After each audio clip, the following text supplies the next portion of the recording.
Bien, hoy voy a cambiar un poco y vamos a repartir. Empezamos nueva lección. Voy a pedir a la hermana, ahí está, lección número 4. Y voy a pedir a. No, luego, Manuel, es lo que decía. Vamos a repartirla luego, cuando terminemos, ¿vale? Lección número 4 se llama la evangelización en la iglesia. La evangelización en la iglesia. Vamos a estar viendo un montón de textos en esta mañana, pero vamos a empezar leyendo ese texto como lema o base o clave. Voy a pedir a Carlos que me lo busque, por favor, en Hechos de los Apóstoles, capítulo 20, versículos 20 y 21. Hechos 20, 20 y 21. ¿Me lo leo? Por favor. Y como nada que fuese útil he rehuido de anunciaros y enseñaros públicamente y por las casas, testificando a judíos y a gentiles acerca del arrepentimiento para con Dios y de la fe en nuestro Señor Jesucristo. No he rehuido a anunciaros y enseñaros públicamente y por las casas, testificando a judíos y a gentiles acerca del arrepentimiento. Hace poco hemos celebrado el Día de Acción de Gracias, aquí en la iglesia. ¿Alguien me puede decir para qué hacemos el Día de Acción de Gracias? Aquí en la iglesia. No hablo de cuál es el significado del Día de Acción de Gracias. Hablo de por qué hacemos el Día de Acción de Gracias aquí en la iglesia. Bien, para dar gracias es el significado del Día de Acción de Gracias. Pero nosotros aquí en la iglesia montamos una fiesta muy importante para comer pavo. Vale, esa es una razón de Carlos, para comer pavo. Venga, otro. Para compartir entre, o sea, para tener comunión entre hermanos. ¿Jadi? Para evangelizar. Es decir, que la idea, ¿verdad, pastor? Que tenemos, o el foco de el Día de Acción de Gracias, digo para los que no lo sepan, está muy bien lo de comer pavo y me encanta comer. Está muy bien lo de coger y compartir con los hermanos, pero el motivo por el cual la iglesia hace una cena, nos reunimos aquí casi 200 personas, es para evangelizar.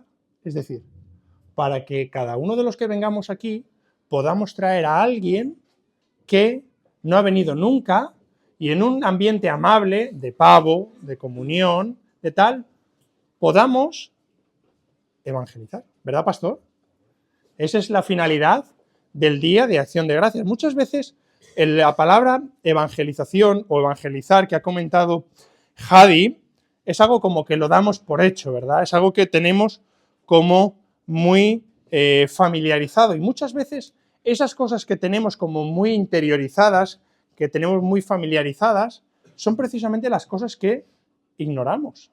Son precisamente las cosas que no le damos importancia, ¿verdad? Sin embargo, la evangelización, vamos a ver que en la Biblia no es una sugerencia, no es una sugerencia. ¿Qué es evangelizar? ¿O qué es el evangelio? ¿Qué significa la palabra evangelio? Buenas nuevas, buenas noticias, ¿verdad? Pepe, búscame por favor Lucas 2, ahora estamos en Navidad, hemos visto, ¿no? Lucas 2, 10 y 11. ¿Cuáles son esas buenas nuevas? Lucas 2, 10 y 11.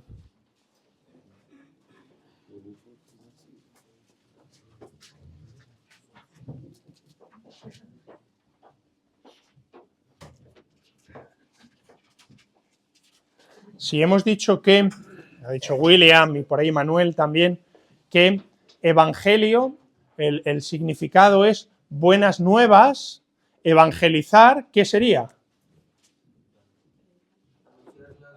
Anunciar las buenas nuevas, ¿verdad? Dar las buenas nuevas, ¿de qué? ¿De qué ha nacido un Salvador, Pepe? ¿Lo tienes por ahí? Se te está complicando. Lucas 2, 10 y 11. Venga. Que os ha nacido hoy, en la ciudad de David, un Salvador que es Cristo, el Señor. Pero ese es el 11, ¿no? ¿El 10 me lo has leído? No. Venga.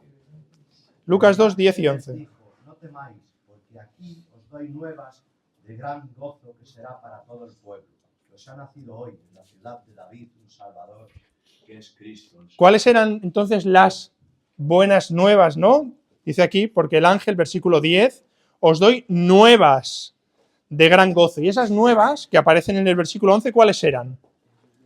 Que ha nacido hoy en la ciudad de David un Salvador, que es Cristo, el Señor. Estas son las buenas nuevas que estamos ahora predicando y que estamos ahora enseñando, que se han mostrado, ¿verdad?, en la obra que se ha hecho antes, esas buenas nuevas que aparecen en los evangelios. Y vamos también, Conchi, ¿tienes ahí la Biblia a mano? No, no la tienes, que no hablas.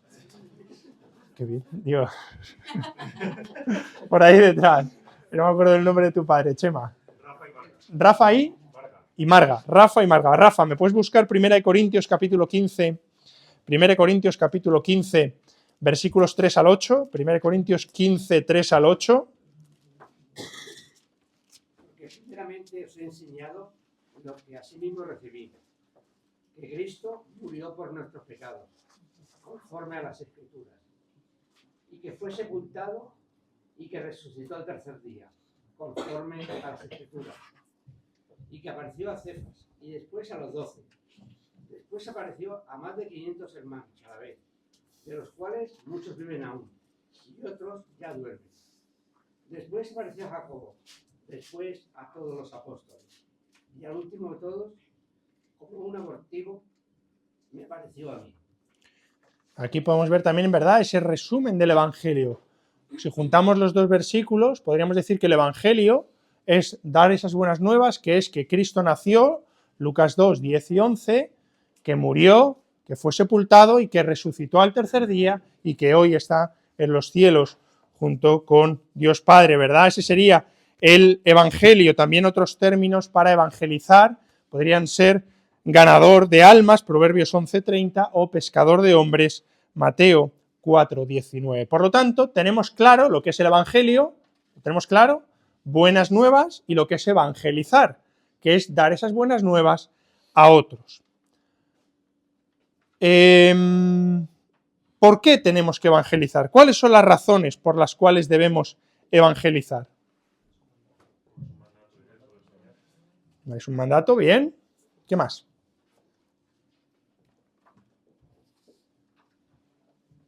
Pues por amor, el amor que Cristo nos da Ujú. es para dar a otros. Bien, para demostrar a otros el amor que previamente hemos recibido nosotros. ¿Qué más? ¿Qué más? Hay que tener bien claro el tema del Evangelio. Uh-huh. El Evangelio son buenas noticias. Uh-huh. Y siempre será buenas noticias para darle seguridad al hombre de la salvación. Sí. Mientras no hay esa seguridad en el hombre de la salvación, entonces dudo que el Evangelio haya llegado a su vida. Sí, pero nos estamos yendo por los cerros de Úbeda, que se dice. Estamos preguntando por qué es importante evangelizar. Porque eso es crucial, es un mandamiento que dejó Jesús. Vale, pero eso lo ha dicho Chema. Ya lo hemos dicho, Chema ha dicho que es un mandato para mostrar el amor. Tenga una persona una oportunidad. Vamos a ver ahora varias razones para poder coger y para poder, o por las cuales, debemos evangelizar. Vamos con la siguiente. Motivos para la evangelización. El primero de ellos, lo ha comentado Chema, es un mandato. Vamos por ahí. Marga, por favor, búscame Hechos 1:8. Hechos 1:8. Marvin, en Marcos 16:15. Marcos 16:15. Ismenia, Mateo 28, la Gran Comisión, versículos creo que es 10 y 11. Mateo 28. Cuando lo tengáis podemos ir leyendo ahí. Hechos 1:8, Marcos 16:15, e Ismenia me va a leer, hemos dicho Mateo 28, versículos 19 y 20, ¿vale? 1:8. Uh-huh. Pero recibiréis poder cuando haya venido sobre vosotros el Espíritu Santo, y me seréis testigos en Jerusalén, en toda Judea, en Samaria y hasta lo último de la tierra. ¿Cuál es el mandato aquí? ¿Qué vemos? Pero ¿cuál es el mandato que viene aquí? Ser testigos, ¿verdad? Y me seréis testigos. Es el mandato. De hecho, aquí podemos ver, también ahora lo leeremos con Ismenia, que la razón fundamental por las cuales los apóstoles reciben el Espíritu Santo, ¿cuál es? Para serles testigos, ¿verdad? Vemos aquí versículo 8, pero recibiréis poder, ¿verdad? Cuando haya venido sobre vosotros el Espíritu Santo, y me seréis testigos en Jerusalén, en Judea, en Samaria, y hasta lo último de la tierra. Marcos 16:15. Y les dijo, id por todo el mundo y predicad el evangelio a toda criatura. Id por todo el mundo y predicad el evangelio a toda criatura. Mateo 28, 19 y 20. Por tanto, id y hacer discípulos a todas las naciones, bautizándolos en el nombre del Padre, y del Hijo y del Espíritu Santo, enseñándoles que guarden todas las cosas que os he mandado. Y aquí yo estoy con vosotros todos los días hasta el fin del mundo. Amén. Está claro, ¿verdad?, que la evangelización no es una opción, no es una sugerencia, es un mandato. Ahora bien, ¿es un mandato para quién? ¿Para el pastor? Para todos, ¿verdad? Aquí no está hablando de concreto, es un mandato general, ¿verdad?, a todos los creyentes. Es el plan y es el propósito de Dios para nosotros aquí en la tierra. Ha leído Ismenia ahora esa gran comisión, ¿verdad?, que se dio no solo a los apóstoles, sino a cada uno de nosotros. Con lo cual, primer motivo, William, primer motivo es un mandato. Segundo motivo, ¿cuál puede ser? Segundo motivo. Vamos a ver ahí, para seguir el ejemplo del Señor Jesucristo, para seguir el ejemplo del Señor Jesucristo. El Señor Jesucristo fue un pescador de hombres, ¿verdad?, cuando estuvo aquí en la tierra, fue un evangelista. ¿Cuál fue su propósito? Seguimos por ahí detrás. Paqui, búscame Lucas 19, 10. ¿Qué te pasa? ¿También estás muda? Bien. Luis, Lucas 19, 10. 19, 10. Juan Carlos, Juan 3, 16. Ese no lo sabemos de memoria, pero búscamelo si no. Carlos, Lucas 13, 3 y 5. Y Darvis, Lucas 23, 43. El Señor Jesucristo, cuando estuvo aquí, fue un pescador de hombres. ¿Cuál fue su propósito al venir a la tierra? Lucas 19, 10. ¿A qué vino?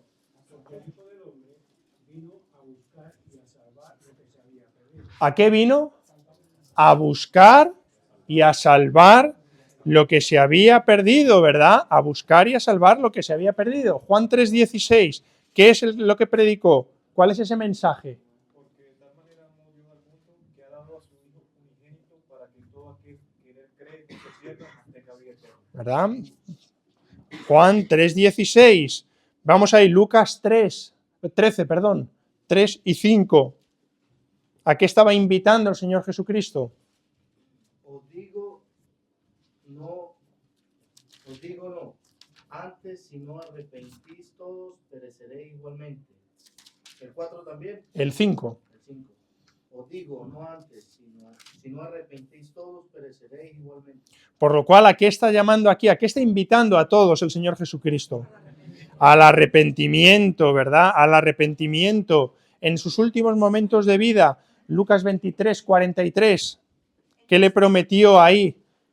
Entonces Jesús le dijo, de cierto te digo que hoy estarás conmigo en el paraíso. De cierto te digo que hoy estarás conmigo en el paraíso. El Señor Jesucristo no paró durante toda su estancia en la tierra de predicar el Evangelio, de predicar el arrepentimiento, de predicar, ¿verdad?, ese llamado a buscar y a salvar lo que se había perdido hasta el último momento, hasta cuando estaba crucificado en la cruz con el ladrón que tenía al lado. No cesó en ningún momento de buscar la salvación del hombre. Tanto fue así que se dio a sí mismo, ¿verdad?, para redimirnos por nuestros pecados. Por lo tanto, segunda razón para predicar el Evangelio, para seguir el ejemplo de Cristo. Tercera razón, lo ha comentado Claudia antes. Tercera razón, por compasión a los perdidos, ¿verdad? El otro día el pastor en su predicación hizo una pequeña cuña ahí hablando de el buen samaritano, no sé si lo recordáis, ¿verdad? Vamos ahí a Lucas capítulo 10, Lucas capítulo 10, versículo 50, versículo 30. a partir del versículo 30. Vamos rápido ahí. ¿Qué pasó? ¿Verdad? ¿Quién me lo cuenta? Había un hombre, ¿verdad? Fue cogido y fue atacado por una serie de ladrones y quedó junto al camino herido y despojado. ¿Y quién vino primero? Vino un sacerdote. ¿Y qué pasó? Pasó de largo. ¿Y luego quién vino? Un levita. ¿Y qué pasó? Más de lo mismo, ¿verdad? Estas personas no tenían ningún tipo de... no se conmovieron, ¿verdad? Al ver a esta persona herida. Y nosotros somos muy diferentes cuando hay personas perdidas por el mundo y no nos sale nada, no nos conmovemos a la hora de coger y de predicarles el Evangelio. En ese sentido somos muy similares. Estas personas, el levita, el sacerdote, no tuvieron amor, ¿verdad?, por esta persona que estaba despojada, que estaba herida, pero también muchos de nosotros cuando cogemos, yo el primero, y no predicamos el Evangelio a esas personas perdidas, también no estamos teniendo amor, no nos está conmoviendo, ¿verdad?, esas personas que están perdidas. Vamos a Romanos capítulo 9, me quedé con Benjamín, Romanos capítulo 9, podríamos leer ahí todo el versículo, pero Benjamín, por favor, te voy a pedir el versículo 3. Vamos a Romanos capítulo 9. Deberíamos tener cada uno de nosotros algo parecido al amor que tuvo aquí el apóstol Pablo por los que eran de su casa, pero nosotros en este caso hacia los perdidos, porque uno de los motivos de la evangelización debería ser nuestro amor, nuestra compasión a los perdidos. Vamos a ver qué dice ahí el apóstol Pablo. Porque deseará yo mismo ser anatema, separado de Cristo por amor a mis hermanos, los que son mis parientes según la carne. Fijaros lo que dice aquí el apóstol Pablo. El apóstol Pablo está diciendo que él desearía ser anatema. ¿Sabemos lo que es anatema? Maldición. Maldito, ¿verdad? Literalmente consagrar a destrucción en el infierno eterno, ser maldito. ¿Por qué? Por el amor ¿a quién? A sus hermanos, al pueblo de Israel, ¿verdad? Pablo sabía perfectamente que este intercambio de él por el pueblo de Israel no era posible, ¿verdad? Pero él demuestra un amor profundo por sus hermanos que están perdidos, por estos compatriotas suyos que están perdidos. Era imposible que él se intercambiara por ellos, ¿verdad? Si nos vamos unos versículos más atrás, en Romanos capítulo 8, en los versículos últimos, del 37 al 39, vemos que no hay nada que podamos hacer. Él sabía que no podía hacer nada para intercambiarse por sus hermanos. Sin embargo, él demostró un amor a sus hermanos tan grande que se hubiera hecho maldito. Este es el amor, ¿verdad?, que nosotros deberíamos demostrar por los perdidos. Es el amor que cada uno de nosotros deberíamos demostrar por aquellos que no conocen al Señor Jesucristo como su Señor y Salvador. Tercera razón, por compasión a los perdidos. Cuarta razón, por la corona que nos espera. Desear esas coronas de las que habla la Biblia no es algo malo, ni mucho menos. Todo lo contrario. Debemos de tener ánimo de conseguir estas coronas que se entregarán en el cielo, ¿verdad? Son especiales, es algo importante. Y hay una que está destinada precisamente a aquellos que tienen el deseo de ganar almas. Me queda con Benjamín, por allí, Ángelo, búscame 1 Tesalonicenses capítulo 2, versículo 19. 1 Tesalonicenses 2, 19. Ya estuvimos viendo en su momento, ¿verdad?, las coronas de las que se habla en la Biblia. Ahora vamos a verlas también un poco así rápido, pero dime ese texto, por favor, 1 Tesalonicenses 2, 19. Porque, ¿cuál es nuestra esperanza o gozo o corona de que me gloríe? ¿No lo sois vosotros delante de nuestro Señor Jesucristo en su venida? ¿Cuál era el deseo, cuál era la corona por la cual se gloriaba el apóstol Pablo aquí? Por vosotros, ¿verdad? Por aquellos que habían cogido y habían creído a través de su predicación. Por lo tanto, vemos aquí esa corona del gozo, la corona del gozo.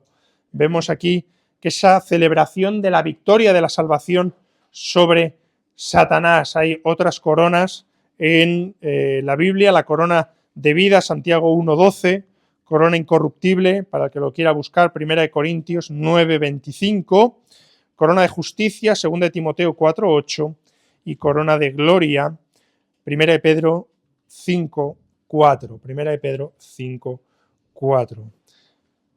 De la misma manera que está aquí el apóstol Pablo, cuando un día estemos en el cielo y veamos aquellas almas que han sido salvas a través de nuestro testimonio, ¿verdad? Nos gloriaremos, nos gozaremos con ellos en ese momento. 4 razones importantes para la evangelización. Obedecer un mandato muy importante, claro en la Biblia, para seguir el ejemplo de Cristo, por compasión a los perdidos y para ganar, ¿verdad?, esa corona que nos espera.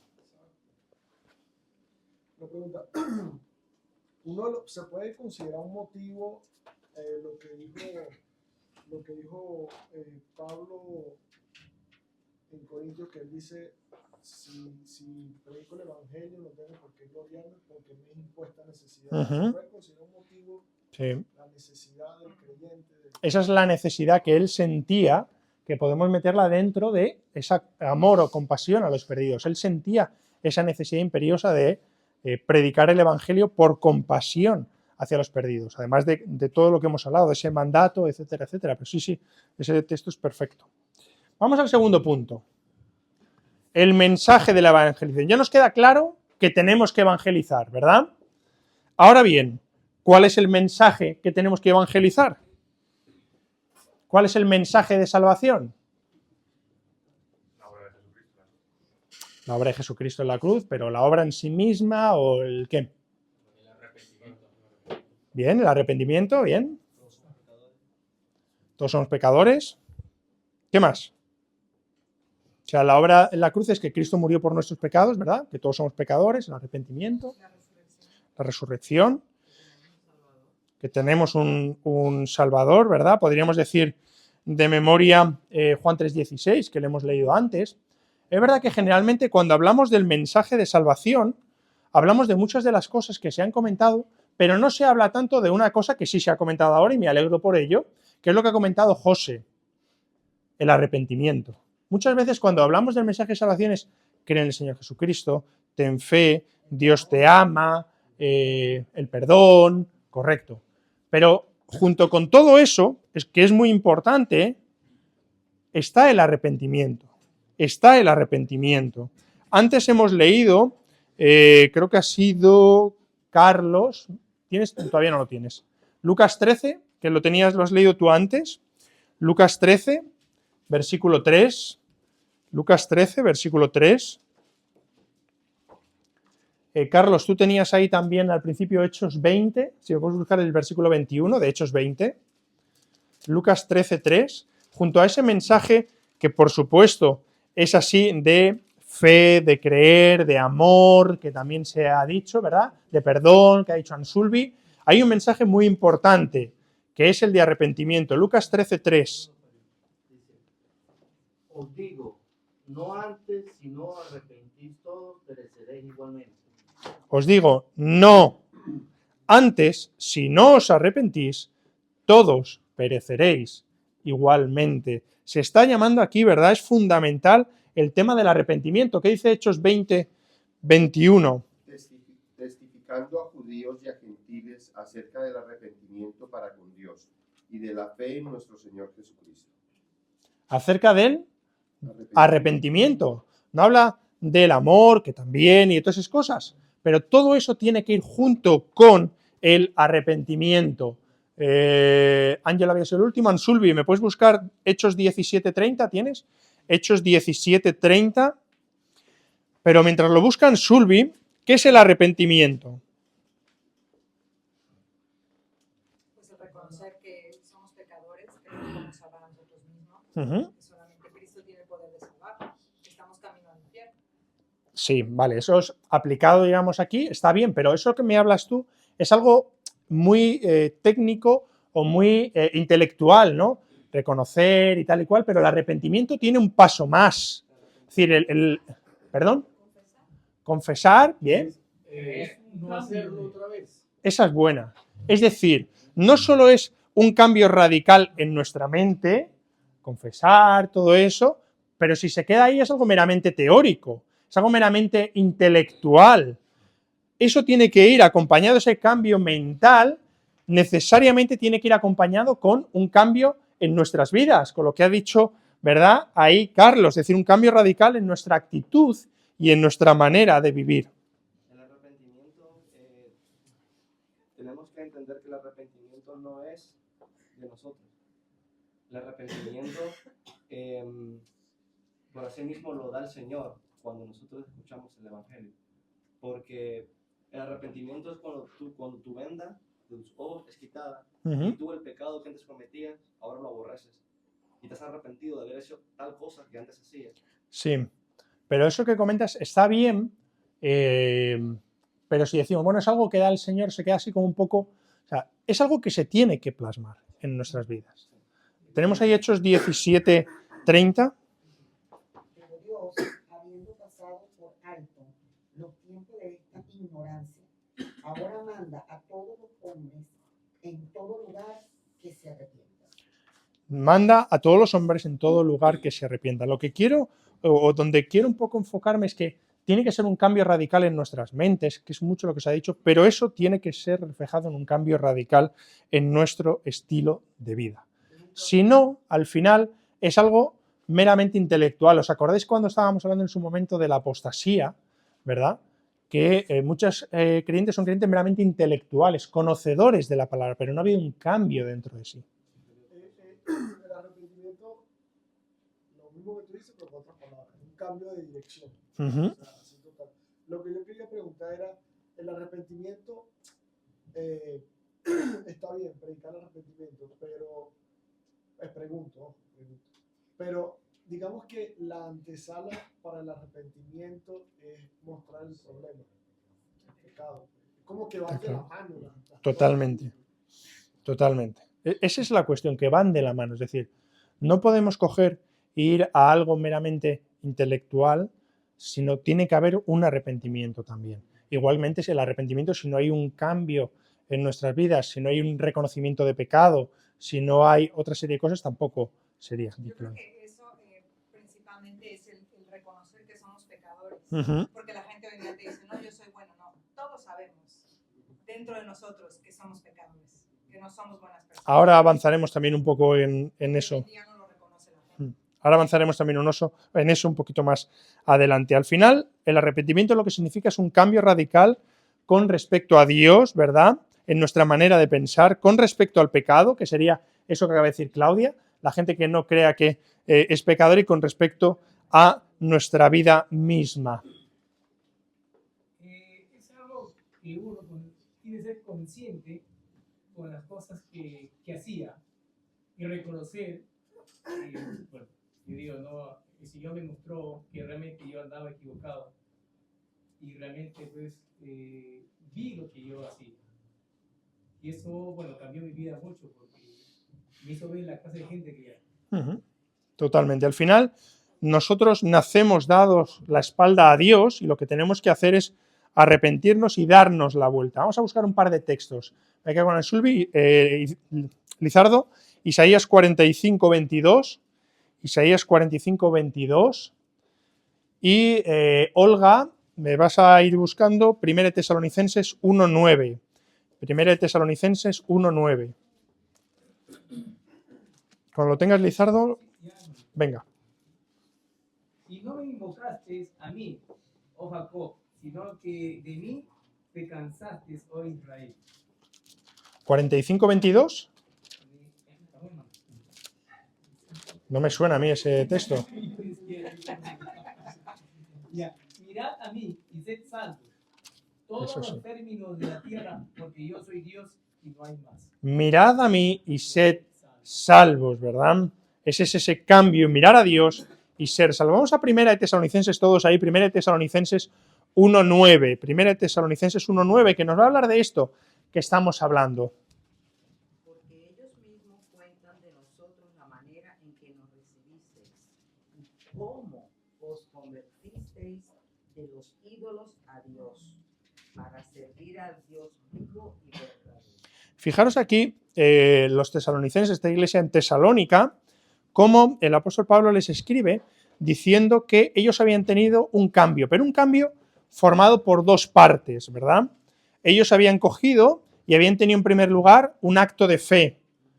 Se habían convertido de los ídolos a Dios, es decir, dejaron de poner su confianza en dioses falsos y pusieron su confianza en Dios. Esa es la parte A o la cara de la moneda, creer, poner fe, un acto de fe que tuvieron los tesalonicenses. Pero luego hay una cara B, ¿vale? Una cruz de esa moneda, que dice aquí la segunda parte. ¿Cuál es? Dejaron, por tanto, la adoración, es decir, se vio algo práctico, se vio un cambio en su estilo de vida, y es que dejaron de la adoración a esos ídolos, a esos dioses falsos, para servir al Dios vivo y verdadero. Hicieron, por un lado, un acto de fe, se convirtieron, e hicieron, por otro lado, un acto de arrepentimiento, porque dejaron ese servicio a los ídolos para servir a Dios. El mensaje del Evangelio. El mensaje del Evangelio es complicado, muchas veces lo complicamos nosotros mismos, ¿verdad? Es necesario, cuando presentamos el Evangelio a alguien, hacer una clase de teología. No, tampoco podemos simplificar, ¿verdad?, el mensaje del Evangelio, con lo cual tenemos que tener un punto intermedio entre explicarlo de una manera sencilla y coger y explicarlo pues como corresponde, ¿verdad? No tiene que ser una clase teológica que llevaría a una confusión, pero tampoco tiene que ser algo banal.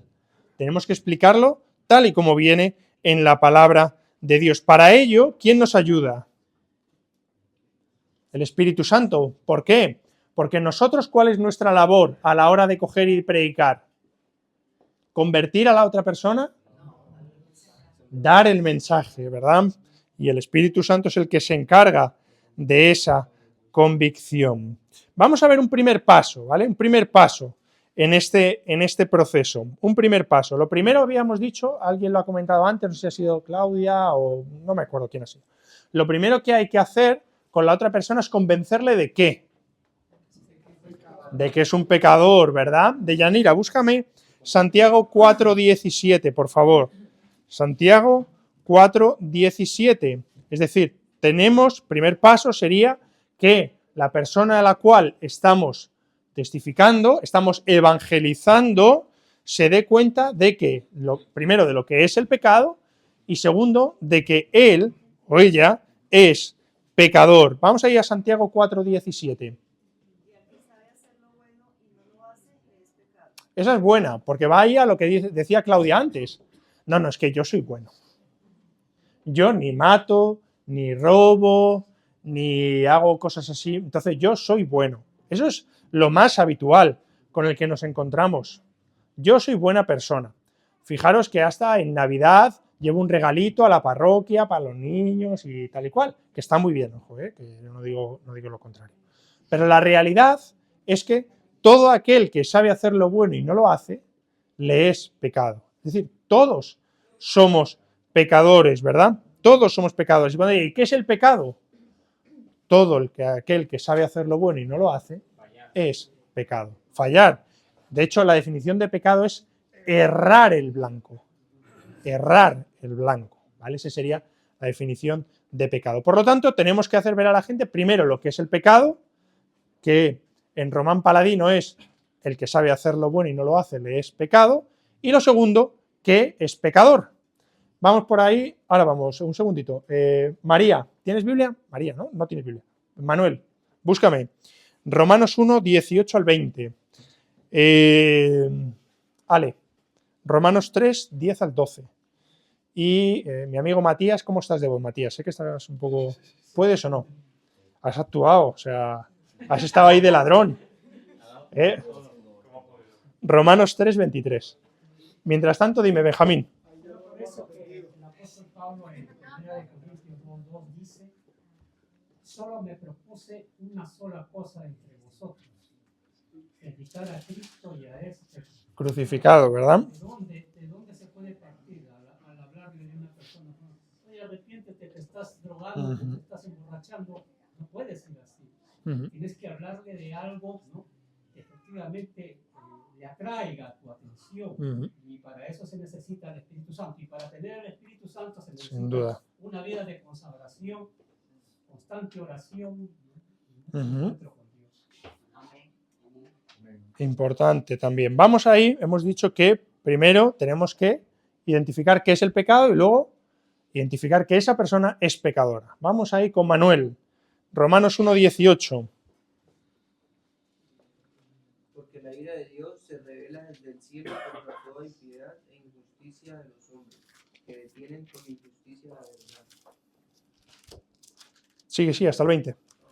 Porque lo que de Dios se conoce les es manifiesto. Porque lo que de Dios se conoce les es manifiesto, pues Dios se lo manifestó. Porque las cosas invisibles de Él, su eterno poder y deidad, se hacen claramente visibles desde la creación del mundo, siendo entendidas por medio de las cosas hechas, de modo que no tienen excusa. Vemos aquí que no hay excusa, ¿verdad? No hay excusa. Dice aquí el versículo 19 y 20, cómo no puede haber, no sé quién ponía el otro día, lo vi, no sé si fuiste tú, Claudia, en el este del WhatsApp, estado, una cosa, algo así, hablando precisamente de esto, es decir, la gente no puede ser incrédula, porque la Biblia dice que lo que de Dios se conoce les es manifiesto, porque Dios se lo manifestó. Las cosas invisibles de Él, su eterno poder y deidad, se hacen claramente visibles desde la creación del mundo, siendo entendidas ¿por qué? Por medio de las cosas hechas. Es decir, todo lo que nosotros vemos, todo lo que vemos es lo que identifica, ¿verdad?, a Dios. ¿Qué nos dice ahí Romanos 3, 10 al 12? Como está escrito, no hay justo, ni aún uno. No hay quien entienda, no hay quien busque a Dios. Todos se desviaron, a una se hicieron inútiles. No hay quien lo haga lo bueno, no hay ni siquiera uno. No hay justo ni aun uno, versículo 10 y última parte del 12, perdón. No hay quien haga lo bueno, no hay ni siquiera uno. Todo el mundo es pecador, todo el mundo es culpable ante los ojos de Dios y está condenado al fuego eterno. Esto es un mensaje que la gente no quiere oír, pero es la realidad. Todos somos pecadores, ¿verdad? Todos somos pecadores, todos hemos cometido pecado. Y Romanos 3, 23. Por cuanto todos pecaron y están destituidos de la gloria de Dios. Todos pecaron y están destituidos de la gloria de Dios. Hay muchas personas, como hablábamos antes, que no tienen esa carga, ¿verdad?, de pecado. Por lo tanto, lo del arrepentimiento les suena como raro. ¿De qué me voy a arrepentir yo? Lo que hablábamos antes, si no mato, si no robo, si no hago ese tipo de cosas. Pero al final no es eso. El arrepentimiento es cambiar de una vida vieja a una vida nueva, ¿verdad? El texto que tenemos nosotros ahí de 2 Corintios 5, 17, de modo que si alguno está en Cristo, nueva criatura es, las cosas viejas pasaron, he aquí, todas son hechas nuevas. Tenemos que tener cuidado, ¿verdad?, con estos temas también. Muchas veces somos laxos o hay ese evangelismo un poco laxo que no quiere hablar del arrepentimiento, pero es importante hablar del arrepentimiento porque no se trata de decir, yo creo que hoy también lo comentaba el pastor en el mensaje, no se trata de, bueno, yo, vale, soy pecador, entonces lo que hago es añadir a Dios a mi vida, sin que haya un cambio en mi vida, solo una añadidura que yo hago, entonces paso de quedarme el domingo en casa a venir a la iglesia o a orar por los alimentos, pero no hay un cambio verdadero en mi vida, no hay un arrepentimiento, y eso al final lo que hace es que esas personas no sean un verdadero creyente, porque simplemente ha añadido algo, ha pasado casi a ser religioso, ¿verdad? Pero no ha habido un cambio verdadero en su vida, no ha dejado las cosas pasadas siendo una nueva criatura. Por lo tanto, la primera parte de ese mensaje de evangelización necesariamente tiene que incluir el arrepentimiento, Vamos a partir de la semana que viene a continuar aquí, porque no me quiero meter en los siguientes puntos para verlo, pero continuaremos la próxima semana con 2 puntos más en este mensaje de evangelización y viendo también métodos de evangelización. Que nos quede claro para el día de hoy la importancia de la evangelización. Esto no es un tema del pastor, Esto no es un tema de los diáconos, esto no es un tema de los jóvenes el sábado repartiendo folletos en la calle Mayor, es un tema de todos, es un mandato de Dios. Debemos hacerlo viendo el ejemplo del Señor Jesucristo, por amor a los pecadores y por esa corona que podemos ganar cada uno de nosotros. Y dentro de ese mensaje de evangelización necesariamente tiene que incluir ese arrepentimiento, ese cambio de vida que tenemos que tener. Terminamos aquí. ¿Alguna aportación? ¿Algo que decir? Si no, próxima semana terminaremos la lección. Voy a pedir aquí lo tengo, a un par de amigos que me ayuden a repartir la lección en esta mañana y próxima semana continuamos con ello. Quiero terminar la próxima semana. Pregunta, antes de que terminemos. ¿Cuántos, no hace falta que levanten la mano, de los que están aquí, si alguien durante el culto cogiera y quisiera aceptar al Señor Jesucristo como su Señor y Salvador y fueran con esa persona a la sala de al lado, sabrían exponerle bíblicamente el plan de salvación?